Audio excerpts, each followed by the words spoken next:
Hi అండి. 'ప్రేమతో' 26వ భాగం వినండి. హత్యాస్థలంలో మానస్ వేలిముద్ర లేకపోవడం, సరిగ్గా హత్య చేసిన రోజు అతను ఒక ఫంక్షన్‌లో ఉండడంతో అతనికి బెయిల్ దొరికింది. కిషోర్ కోసం వెతుకులాట మొదలైంది. గాలింపు చర్యలు ముమ్మరం చేశారు. సునంద ఇంటికొస్తుంటే పద్మ ఫోన్ చేసింది. ఆన్ చేసి, "ఏదైనా అర్జెంటా? ఒక 10 నిమిషాల్లో చేస్తాను" అంది సునంద. "సరే మేడం" అని కాల్ కట్ చేసింది పద్మ. ఇంటికి వచ్చి రిలాక్స్ అయ్యి కూర్చుని ఫోన్ చేసింది. "పద్మ, ఏంటి విషయం? నేను గుర్తొచ్చాను" అంది. "అలా ఏం కాదు మేడం. ఎలా ఉన్నారు ఏంటి అని ఫోన్ చేశాను" అంది. "పర్లేదు, విషయం చెప్పు" అంది సునంద. "చాలా నెలలుగా నిర్లక్ష్యం చేస్తున్నారు. తరచూ రావడం మానేస్తున్నారు. ఎక్కడికో వెళ్ళి వారం 10 రోజుల నుండి వస్తున్నారు" అంది కంప్లైంట్ ఇస్తున్నట్టు. "డ్యూటీలు ఏమైనా పడ్డాయేమో" అంది ఏమీ తెలియనట్టుగా సునంద. "నేను స్టేషన్లో కనుక్కున్నాను మేడం. డ్యూటీ మీద కాదట. సెలవు పెట్టుకునే వెళ్తున్నారని తెలిసింది" అంది. "అవునా? మరి అడగకపోయావా" అంది. "అడిగితే ఎక్కడ చెప్తారు? తిట్ల దండకం మొదలు పెడుతున్నారు" అంది. "ఒక పని చెయ్యి, పోలీస్ స్టేషన్లో కంప్లైంట్ ఇచ్చేయి. స్టేషన్ ముందు కూర్చో, నీకేం తెలియనట్టే.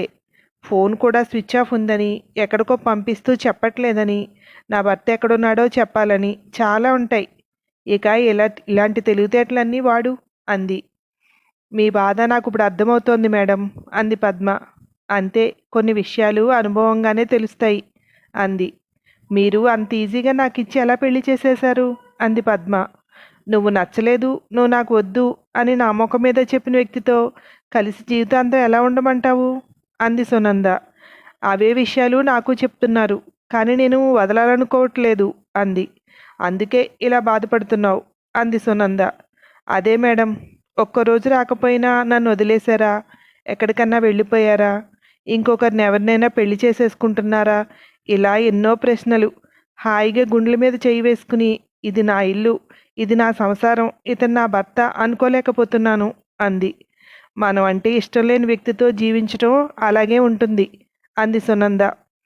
"అక్కడికి చాలా కట్టడిగా ఉంటున్నాను. అతనితో ఎవరు మాట్లాడుతున్నారు, ఎక్కడికి వెళ్తున్నాడు అన్నీ అబ్జర్వ్ చేస్తూ. అయినా చూసి చూడనట్టుగా ఎవరో ఒకరితో ప్రేమాయణం సాగిస్తూనే ఉన్నాడు. ఎలా అదుపు చేయాలో తెలియట్లేదు" అంది పద్మ. "అదుపు చేయలేవు. ప్రేమతో బంధించుకోవాలి, కానీ అదుపు చేయలేవు.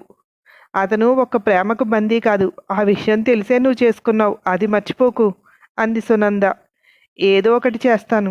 నేను మీకు ఫోన్ చేసినట్టు ఈయనకి తెలియకూడదు. నా ఫోన్లో కాల్ డేటా డిలీట్ కొట్టేస్తున్నాను. అయినా ఈ నెంబరు ఈయనకి తెలీదు. ఒకవేళ మీరు ఎప్పుడైనా చేసినా ఈ నెంబర్కి చేయకండి మేడం, పాత నెంబర్కే చేయండి" అంది పద్మ. "నీకు ఫోన్ చేయాల్సిన అవసరం నాకు రాకూడదు" అని మనసులో అనుకుని పైకి అలాగే అంది. కాల్ కట్ చేశాక డోర్ చిన్నగా నాక్ చేసిన సౌండ్ వినపడి బయటికి వెళ్ళి చూస్తే ఉష. "విసిగించట్లేదు కదా? మీతో కొంచెం మాట్లాడాలి" అంది ఉష. "ఏం లేదు, ఫోన్ మాట్లాడుతున్నాను. అందుకే నువ్వెప్పుడొచ్చావో నేను గమనించలేదు" అంది సునంద. "లేదు, నేను కూడా ఇప్పుడే వచ్చాను" అంది లోపలికొస్తూ. "రా కూర్చో" అంది తను కూర్చుంటూ సునంద. "ఈరోజు ఉదయం వసంత్ ఫోన్ చేశాడు" అంది. నవ్వుతూ చూసింది సునంద. "ఆల్రెడీ మీకు ఈ విషయం తెలుసు కదా? ఈయనే చెప్పారు కదా?" "ఆయన నా మాటలు విన్నారు. నేను వినాలనే గట్టిగా మాట్లాడాను" అంది ఉష. "థ్యాంక్స్, నీ మనసులో అనుమానం పెట్టుకోకుండా మమ్మల్నిద్దరినీ అర్థం చేసుకున్నందుకు" అంది సునంద. "విక్కీ మీ ఫ్రెండ్. మీరు నన్ను కూడా అలాగే అనుకోవాలి" అంది. "నేనెప్పుడూ అలా అనుకున్నాను కనుకే నీకు డైరీలు ఇచ్చాను. లేకపోతే నువ్వేమనుకుంటే నాకెందుకు" అంది సునంద. థ్యాంక్ యూ" అంది ఉష. "ఇప్పుడు పద్మ ఫోన్ చేసింది" అంది. "ఎవరు? ఆ పని మనిషా? తను మీతో ఫోన్లో మాట్లాడుతూ ఉంటుందా?" అంది ఆశ్చర్యంగా ఉష. "సంవత్సరం క్రితం ఎప్పుడో చేసింది. మళ్ళీ ఇప్పుడే చేసింది" అంది సునంద. "ఇంకా ఏం కావాలట ఆవిడ గారికి" అంది పద్మ. "తనని పట్టించుకోవట్లేదట. ఏం చేయాలి అని. అదే తెలిస్తే వసంత్ తనకు భర్త ఎందుకు అవుతాడు? ఈ విషయం తనకి తెలియట్లేదు" అంది సునంద. "నిజమే వదినా. అలాంటి వాళ్ళని చేసుకుంటే మళ్ళీ ఇంకొకరిని ఎవరినైనా చేసుకుంటారేమో. ఎవరితో మాట్లాడినా ఒకవేళ వాళ్ళు నచ్చేశారేమో, నన్ను వదిలేస్తానని చేసుకుంటాడేమో, ఇలాంటి భయం ఉంటుంది కదా" అంది. "అవును, ఎప్పటికీ ఇన్సెక్యూరిటీనే. బహుశా ఇప్పుడు వసంత్ కూడా అదే ప్లాన్లో ఉండుండొచ్చు. విక్రాంతికి కూడా పొద్దుట ఫోన్ చేశాడు. మాట్లాడాలి రమ్మని అంది సునంద. ఇప్పుడు అతని దగ్గరికి వెళ్ళారా ఏంటి అంది ఉష. అంత తీరికలేదులే, లేకపోతే వెళ్ళేవాడేమో కానీ మేమిద్దరం ఎప్పట్లాగే అతనితో ఫ్రెండ్లీగా ఉండాలట. మాతో తన కష్టాలు చెప్పుకుంటాడట అంది. చేసిందంతా చేసేసి ఇప్పుడు ఫ్రెండ్ అంటే కుదురుతుందా? ఫ్రెండ్ అంటే ఎంత ఫీలింగ్ ఉంటుంది? ఇలా చేశాక మళ్ళీ అది మనసులోకి తిరిగి వస్తుందా? ఎప్పటికీ రాదు. అది అతనికి తెలుసులేండి. కానీ మీ నుండి ఏదో ఆశిస్తున్నాడు అంది ఉష. తనని పట్టించుకోవట్లేదట. ఏం చేయాలి అని. అదే తెలిస్తే వసంత్ తనకు భర్త ఎందుకు అవుతాడు? ఈ విషయం తనకి తెలియట్లేదు అంది సునంద. నిజమే వదినా, అలాంటి వాళ్ళని చేసుకుంటే మళ్ళీ ఇంకొకరిని ఎవరినైనా చేసుకుంటారేమో. ఎవరితో మాట్లాడినా ఒకవేళ వాళ్ళు నచ్చేశారేమో, నన్ను వదిలేస్తానని చేసుకుంటాడేమో, ఇలాంటి భయం ఉంటుంది కదా అంది ఉష. అవును, ఎప్పటికీ ఇన్సెక్యూరిటీనే. బహుశా ఇప్పుడు వసంత్ కూడా అదే ప్లాన్లో ఉండుండొచ్చు. విక్రాంత్కి కూడా ఫోన్ చేశాడు, మాట్లాడాలి రమ్మని అంది. ఇప్పుడు అతని దగ్గరికి వెళ్ళారా ఏంటి అంది. అంత తీరికలేదులే, లేకపోతే వెళ్ళేవాడేమో కానీ మేమిద్దరం ఎప్పట్లాగే అతనితో ఫ్రెండ్లీగా ఉండాలట. మాతో తన కష్టాలు చెప్పుకుంటాడట అంది సునంద. చేసిందంతా చేసేసి ఇప్పుడు ఫ్రెండ్ అంటే కుదురుతుందా? ఫ్రెండ్ అంటే ఎంత ఫీలింగ్ ఉంటుంది? ఇలా చేశాక మళ్ళీ అది మనసులోకి తిరిగి వస్తుందా? ఎప్పటికీ రాదు. అది అతనికి తెలుసులేండి. కానీ మీ నుండి ఏదో ఆశిస్తున్నాడు అంది. అదే బహుశా పద్మతో భరించలేకపోతున్నాడు. డైవర్స్ ఇప్పించమని అయి ఉండొచ్చు అంది సునంద. నిజమే, అదే అయి ఉంటుంది. మీరు అస్సలు ఒప్పుకోకండి. మాట్లాడడానికి కూడా వెళ్ళకండి. ఆ పద్మ టార్చర్ పెట్టాలి. అంతకంతా అనుభవించాలి అతను అంది ఉష. పద్మ తెలివి తక్కువ ఏం కాదు. చిన్న ఇంటిస్తే అల్లుకుపోతుంది. ఏం చేయాలో లైట్గా చెప్పానులే. ఇక రేపటి నుండి తమాషా చూడాలి. కాకపోతే చాలా దూరంగా ఉన్నాం. మనకు విషయం తెలియకపోవచ్చు. ఎవరో ఒకరు ఫోన్ చేసి చెప్తారులే అంది సునంద. సరే, రెస్ట్ తీసుకోండి, నేను వెళ్తున్నా. ఇది చెప్పేద్దామనే వచ్చాను. అనుకున్నాను విక్కీ చెప్పే ఉంటారని. ఏమో, నేను చెప్పేస్తే నాకు అదో సాటిస్ఫాక్షన్ అని లేచి వెళ్ళిపోయింది. కిషోర్ కోసం హోటల్స్, లాడ్జ్ ఇలాంటివన్నీ వెతుకుతున్నారు. ఆ ఏరియాలో ఉన్న గుడులను కూడా వెతుకుతున్నారు. అక్కడ చుట్టుపక్కలందరినీ ఇక్కడ ఎవరైనా అనుమానాస్పదంగా తిరగడం, ఎక్కడైనా కూర్చొని ఉండడం కనిపించిందా అని అడుగుతున్నారు. ప్రతి గుడికి అతను ఫోటోతో ఉన్న పేపర్ ఇచ్చి ఇతను కనుక ఇక్కడ కనిపిస్తే ఫోన్ చేయమని నెంబర్లు ఇచ్చారు. కిషోర్ ఇంట్లో వాళ్ళు బయటికి రావడానికి కూడా ఇబ్బంది పడుతున్నారు. సురేష్ని చూసి ఇంటికి వచ్చిన తర్వాత ఇంకెవరూ బయటికి రాలేదు. అమ్మాయి, నీకు మా వాడు ఎక్కడున్నాడో తెలిస్తే ఫోన్ చేసి వచ్చేయమనవే. ఏం చేయలేనప్పుడు ఎందుకు భయం అంది వర్ధనమ్మ కోడలితో. నేను ఫోన్ చేస్తున్నాను అత్తయ్య, స్విచ్ ఆఫ్ అనే వస్తోంది అంది. వాడు దీనిలో ఉన్నాడని నీకు తెలుసా? భయపడ్డా? ఎక్కడికన్నా వెళ్తాను అని చెప్పాడా నీతో అంది వర్ధనమ్మ. అటు తిప్పి ఇటు తిప్పి మన మీద పెట్టారు కదా అన్నారు. కానీ ఎక్కడికి వెళ్తారో చెప్పలేదు. ఈయన చేయలేదు అత్తయ్య, అనుమానం అంతే అంది. ఏం చేయలేదు? వాడి మీద అనుమానం మాత్రమే అన్నప్పుడు ఎందుకు పోలీసుల దగ్గరికి వెళ్తే సరిపోతుంది కదా. ఇంకో నెంబర్ ఏదైనా ఉంటే చెప్పు, వాడిది చేస్తాను అన్నాడు ప్రకాష్ రూమ్లో నుండి బయటికి వస్తూ. లేదు మావయ్య, అదే నెంబరు అంది. బిజినెస్ అంటూ లక్షలు పోశాడు. సురేష్ కోసం మీద కోపమని లక్షలు పోసి ఆ రౌడీని పోషించాడు. ఇప్పుడు వాడు చచ్చాడు. వీడేమో షాప్ బంద్ చేసుకుని ఎక్కడికో పోయాడు. వాడితో వీడికి సంబంధం లేకపోతే వచ్చి పోలీసులతో జరిగిందంతా చెప్తే సరిపోతుంది కదా. మహా అయితే 2 రోజులు అరెస్ట్ చేస్తారు. నిరూపించాలిగా వీడు చేశాడని. నిరూపించలేకపోతే అలాగో వదిలేస్తారు. అదిగో మానస్ని వదిలేశారుగా, ఇంటికి వచ్చేసాడంట కూడా అన్నాడు ప్రకాష్. అవును, రాకుండా ఉంటేనే అనుమానం పెరుగుతుంది. కనిపించకుండా పోతే ఇక వీడే అని ఫిక్స్ అవుతారు అంది వర్ధనమ్మ. నాకు ఇలా చెప్పాలనే ఉంది అత్తయ్య, కానీ లేనిదే ఎక్కడున్నారో తెలియదుగా అంది. ఇదిగో అమ్మాయి, మీ ఇద్దరు నాటకాలు నాకు తెలుసు, కానీ వాడితో ఫోన్ కాంటాక్ట్లో ఉంటే మాత్రం చెప్పు. ఇప్పటికే ఇంటి పరువు అంతా పోయింది. ఇంకా వాడు దాక్కుని మనల్ని దేశం అందరి ముందు నిలబెట్టొద్దని చెప్పు. రమ్మను. వాడు రాకపోతే ఎలా తెలుస్తుంది? భయం ఎందుకు? మేమున్నాంగా, మేము వస్తాం కూడా అంది వర్ధనమ్మ. ఆ మానసు ఆ రోజు ఫంక్షన్లో ఉన్నానని నిరూపించుకున్నాడట. ఆ రోజు వీడు ఎక్కడున్నాడో అది చూపిస్తే సరిపోతుంది కదా అన్నాడు ప్రకాష్. నిజంగానే నాకు కూడా ఫోన్ చేయలేదు అత్తయ్య, చేస్తే ఖచ్చితంగా చెప్తాను అంది. ఏమోనమ్మాయి, ఏదన్నా ఇన్ని జరిగి నీకు తెలియకుండా పోదు. మీ ఇద్దరూ కూడబలుక్కుని అన్నీ చేస్తారు. నీకు తెలియకుండా ఇదంతా జరిగింది అంటే నేను నమ్మను. జాగ్రత్త. వాడి మీద అనుమానంతో అరెస్ట్ చేసినా ఓకే, కానీ నిన్ను తీసుకెళ్ళి పడేస్తే చాలా చండాలంగా ఉంటుంది అంది వర్ధనమ్మ. ఏ అత్తయ్య, లావణ్య మాత్రం వెళ్ళలేదా? నేను వెళ్తే తప్పేంటి అంది. అదేమన్నా పెళ్ళి పేరంటమా? ఏదైనా ఫంక్షనా? లేకపోతే షాపింగ్ మాల్ అనుకున్నావా? అది వెళ్ళింది నేను వెళ్తాను అనటానికి. నువ్వెక్కించిందే ఇదంతా. వాడికి ఇలాంటి ఆలోచనలు ఏమీ లేవు. నిన్ను పెళ్లి చేసుకున్న దగ్గర నుండి ఇలా మారిపోయాడు అంది వర్ధనమ్మ. అవును మరి, మీ పిల్లలు ఏమి ఎరగరు. మేమే వచ్చి అన్నీ నేర్పించాం అంది. మా పిల్లలేంటో మాకు తెలుసు, నువ్వు చెప్పక్కర్లేదు. చిన్నప్పటి నుండి వాళ్ళు ఒకరితో ఒకరు గొడవ పడిందే లేదు అంది వర్ధనమ్మ. అవును, నన్ను పెళ్లి చేసుకున్నాకనే అందరూ మారిపోయారు. సురేష్కి కూడా నేనే చెప్పాను లావణ్యను పెళ్లి చేసుకోమని. అంతే కదా మీరనేది అంది. నిజం చెప్పు. అప్పుడు ఫోన్ మాట్లాడడం ఇవన్నీ నీ ఆలోచనలే కదా? అంటే నీది క్రిమినల్ మైండ్. నువ్వే వాడిని కూడా అలా తయారు చేసావు. లేకపోతే వీడు తమ్ముడికి ఆపద కలిగించేవాడితో ఫ్రెండ్షిప్ చేయడం ఏంటి అంది వర్ధనమ్మ. అనండి, మీ పిల్లలు ఎప్పుడు మీకు బంగారమే.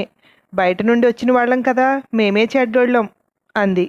ఒకవేళ వాడు నిజంగా సతీష్ హత్యలో ఇన్వాల్వ్ అయి ఉండి వాడు కనుక జైలుకి వెళ్తే నిన్ను కూడా ఏదో రకంగా నేను అక్కడికే పంపిస్తాను, చూస్తూ ఉండు.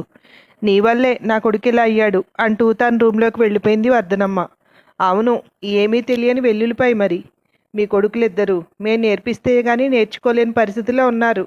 బిజినెస్ బిజినెస్ అంటున్నారనే కదా నా బంగారం అంతా తాకట్టు పెట్టి మరీ ఆయనకి ఇచ్చింది. సహాయం చేయాలని చూస్తున్నాను, జైలుకి పంపించాలని చూడట్లేదు. అటు నుండి సమాధానం లేకపోయినా మాట్లాడుతూనే ఉంది. ఫోన్ రింగ్ అవుతూ ఉండడంతో అటు ఇటు చూసి ఫోన్ వంక చూసింది. కొత్త నెంబర్ అవ్వడంతో లోపలికి వెళ్ళి ఆన్ చేసి హలో ఎవరు అంది. నేనే. ఎలా ఉంది అక్కడ పరిస్థితి అన్నాడు కిషోర్. ఏంటి ఇక్కడ పరిస్థితి? నేను ముందు నుండి చెప్పాను, మీరు ఇన్వాల్వ్ కాకండి, బయట నుండి చేయించండి అని. విన్నారా నా మాట? ఇప్పుడు చూడండి, అందరూ మీ పేరే చెప్తున్నారు. మీ అమ్మగారు కూడా అంతా నా వల్లే అని ఇప్పటి వరకు తిట్టి లోపలికి వెళ్ళారు అంది. నేను నిజంగా వాడిని చంపలేదే.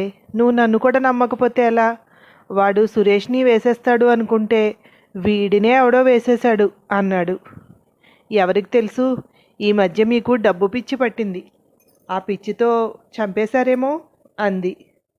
ఆ పిచ్చితో చంపాలంటే మా తమ్ముడిని చంపుతాను, వాడిని కాదు. వాడిని చంపడం వల్ల నాకు ఉపయోగం ఏముంది అన్నాడు. ఇలా గట్టిగా మాట్లాడి ఇంకొక నేరం మీ మీద వేసుకోకండి. ఎందుకంటే ఆల్రెడీ మీ తమ్ముడు ఒంటి నిండా దెబ్బలతో హాస్పిటల్లో అడ్మిట్ అయి ఉన్నాడట. అది కూడా మీ మీద తోసేసి లోపల వేస్తారు అంది. నేను నిజమే చెప్తున్నాను, నేను అతన్ని చంపలేదు అన్నాడు నిస్సహాయంగా. నాకు తెలుసు మీరు చంపలేదని, కానీ దీంట్లో ఇరుక్కున్నారు చూడండి, అదే నా బాధ. మీరు కల్పించుకోకుండా ఉండుంటే ఈ పాటికి సతీష్ గాడే వీళ్ళిద్దరినీ లేపేసేవాడు. డబ్బు కోసమైనా ఆ పని చేసేవాడు వాడు ఖచ్చితంగా అంది. కరెక్ట్గా నాకు ఇదే అనిపించింది, అనవసరంగా నేను ఇన్వాల్వ్ అయ్యాను అని అన్నాడు. ఆ మానసుగాడు కూడా మీ మీద తోసేసి బెయిల్ తెచ్చుకుని బయటకు వచ్చేశాడు. నా మాట విని వచ్చేయండి, క్లియర్గా ఏం జరిగిందో చెప్పేయండి. ఎందుకు వచ్చింది అంది. ఏమో, నాకెందుకో ఇదంతా ఫేస్ చేయాలంటే భయమేస్తోంది అన్నాడు. మన ఇంటి ముందు కూడా పోలీసులను పెట్టారు. ఎవరు వెళ్తున్నా ఎవరు వస్తున్నా కూడా ఎవరో ఒకరు అబ్జర్వ్ చేస్తూనే ఉన్నారు అంది. అంటే ఇప్పుడు ఈ ఫోన్ కూడా వింటున్నారంటావా అన్నాడు. చెప్పలేం, విన్నా వింటూ ఉండొచ్చు అంది. ఈ మాటలన్నీ వింటున్న పోలీసులు సిగ్నల్ ట్రేస్ చేసి దగ్గరలో ఉన్న స్టేషన్కి ఇన్ఫామ్ చేశారు. సరే, నేను పెట్టేస్తున్నా, నా దగ్గర ఒక్క రూపాయి కూడా లేదు, ఆకలితో చచ్చిపోతున్నా, ఇప్పుడు ఎక్కడుండాలో కూడా తెలీదు అన్నాడు కిషోర్. అందుకే ఎందుకు వచ్చింది, పోలీసులకు లొంగిపోండి అంది. అది మాత్రం వద్దు, ఈ కేసు తేలే వరకు లొంగను.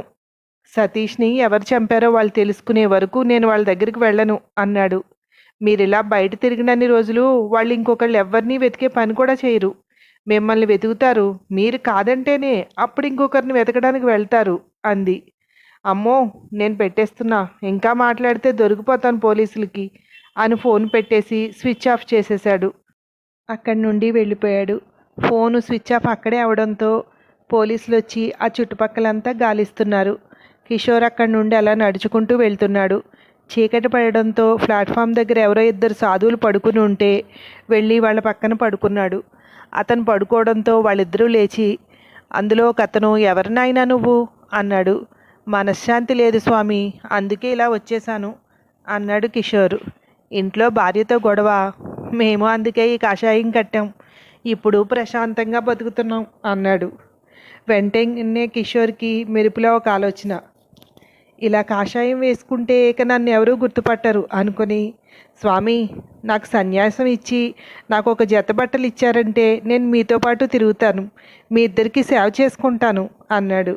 మాకే దిక్కులేదు, నువ్వు మళ్ళీ మాకు సేవ చేస్తే నీకేం పెట్టాలి మేము అన్నాడు. మీకు తెలియట్లేదు స్వామి, మీ దగ్గర శిష్యుడు ఉన్నాడంటే మీ లెవెల్ పెరుగుతుంది, నేను నా భార్య నుండి తప్పించుకోవచ్చు, నాకింత ముద్దు దొరుకుతుంది అన్నాడు కిషోర్. సరే, నా దగ్గర అయితే ఒక జత ఉంది, కాకపోతే నేను నిన్న ఉతకలేదు దీన్ని అన్నాడు అతను. ఏదో ఒకటి స్వామి, నేను అర్జెంటుగా సన్యాసం తీసేసుకోవాలి అనుకుంటున్నాను, నేను ఈ బట్టలు వేసుకుంటేనే నాకు ఆ ఫీలింగ్ వస్తుంది, అందుకే నేను ఉతుక్కుంటానండి రేపొద్దుట అన్నాడు. తన బట్టలు తీసి వాళ్ళకి ఇచ్చాడు. వాళ్ళు ఇచ్చిన బట్టల్ని తను వేసుకున్నాడు. వాళ్ళకి ఇచ్చిన బట్టల్లో అతను ఫోన్ కూడా ఉంది. తప్పించుకున్నాను అనే సంతోషంలో ఫోన్ మాట గుర్తులేదు. వాళ్ళు బ్యాగ్లో ఉన్న 2 అరటిపండ్లు తీసి ఇచ్చారు. అవి తినేసి వాళ్ళ పక్కనే పడుకున్నాడు. ఖాళీ కడుపులోకి తిండి వెళ్ళడం, తిరిగి తిరిగి ఉండడంతో వెంటనే ప్రశాంతంగా నిద్రపట్టేసింది. మెలకు వచ్చి చూసేసరికి ఎండ మొహం మీద పడుతోంది. పక్కన వాళ్ళిద్దరూ లేరు.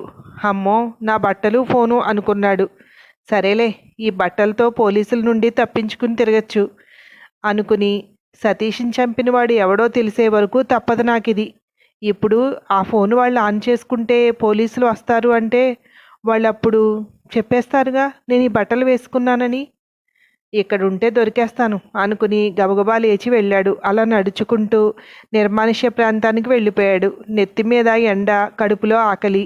అక్కడ ఒక చెట్టు ఉంటే ఆ చెట్టు కింద కూర్చున్నాడు.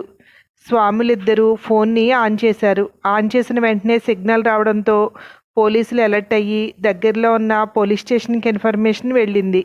ఆ సిగ్నల్ ఆధారంగా వస్తే అది 2 సాధువుల దగ్గర ఉంది. వాళ్ళిద్దరిని అరెస్ట్ చేసి తీసుకువెళ్ళారు.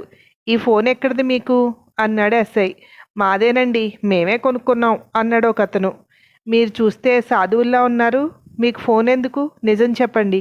ఈ ఫోను ఒక హంతకుడిది. ఇది మీ దగ్గర ఉంది అంటే వాళ్ళతో మీకు సంబంధం ఉందని ఇప్పుడు మిమ్మల్ని లోపల పడేస్తాను నేను అన్నాడు. లేదు సార్, ఇది రాత్రి ఒక భక్తుడు మాకు సమర్పించాడు అన్నాడు ఇంకొక అతను. అతను ఎక్కడున్నాడు ఇప్పుడు అన్నాడు ఎస్ఐ. అంటే అందరం కలిసి అక్కడే పడుకున్నాం, అతను భార్యతో ఏదో గొడవ పడి వచ్చేసాను అన్నాడు. కాషాయం వేసుకుని సన్యాసిలా మారిపోతానంటే నా దగ్గర ఉన్న బట్టలు ఇచ్చాను, దానికి ప్రతిగా అతని దగ్గరున్న ఈ బట్టలు ఇచ్చాడు. ఈ బట్టల్లో ఈ ఫోన్ ఉంది, బట్టలు ఇచ్చాడు కదా, ఫోన్ కూడా నాకే ఇచ్చాడు అనుకుని అని ఆపేశాడు. అతను ఇప్పుడు ఎక్కడున్నాడు అన్నాడు ఎస్ఐ. మేము అతను పడుకునుండగానే లేచి వచ్చేసాం, అతను దుర్గగుడి సెంటర్లో ఉన్నాడు అన్నాడు ఇంకొక అతను. అతను దొరికే వరకు మీరు ఇక్కడే కూర్చోండి అన్నాడు ఎస్ఐ. అయ్యా పోలీస్ సారు, నిజంగానే మాకేం తెలీదు, వాడి బట్టల్లో ఫోన్ ఉందని నేను అక్కడికి వద్దని చెప్పాను, వీడే పర్లేదు నడరా, వాళ్ళు లేచేలోపు చాలా దూరం వెళ్ళిపోతాం, ఈ ఫోను మందే అన్నాడు అతను. అవును సార్, మేము కావాలని ఫోన్ దొంగిలించలేదు, ప్రొద్దుట్లే చూసాం, బట్టల్లో ఫోన్ కనిపించింది, దాన్ని అమ్ముకుంటే ఎంతో కొంత డబ్బు వస్తుంది కదా అని కొట్టుకొచ్చేసాం, వాడి దగ్గర మా బట్టలున్నాయి సార్ అన్నాడు. ఇప్పుడు నీ బట్టలు పోయినందుకు కంప్లైంట్ ఇస్తావా ఏంటి? నోరు మూసుకుని కూర్చోండి ఇద్దరు ఇక్కడే, మీరిద్దరూ ఇక్కడే ఉండాలి, వాడు దొరికే వరకు, అప్పుడు మిమ్మల్ని వదిలేస్తాను అన్నాడు ఎస్ఐ. వద్దురా వద్దురా అన్నాను, విన్నావా చూడిప్పుడు అన్నాడు ఒక సాధువు ఇంకొక సాధువుతో. నువ్వు 1కి 2 సార్లు వాదించకు, సైలెంట్గా కూర్చో, వాడు దొరికాక మనల్ని ఎలాగూ వదిలేస్తారులే, నువ్వు ఎక్కువ ఓవర్ యాక్షన్ చేసావనుకో మన పాత కథలన్నీ తిరిగేశారంటే ఇంకెక్కడి నుండి బయటికి వెళ్ళాం, ఇక్కడే ఉండాలి అన్నాడు అంతే చిన్నగా. ఇక మాట్లాడకుండా సైలెంట్గా కూర్చోమన్న దగ్గర కూర్చున్నారు ఇద్దరు. దుర్గగుడి సెంటర్ ఏరియా పోలీస్ స్టేషన్కి ఇన్ఫర్మేషన్ వెళ్ళింది. ఆ ఏరియా అంతా జల్లెడ పడుతున్నారు. కిషోర్ ఫోటో చూపిస్తూ అందరినీ ఎక్కడైనా చూసారా అని అడుగుతున్నారు. ఈ భాగం ఇక్కడితో అయిపోయింది. మరో భాగంలో మళ్ళీ కలుద్దాము. Thank you.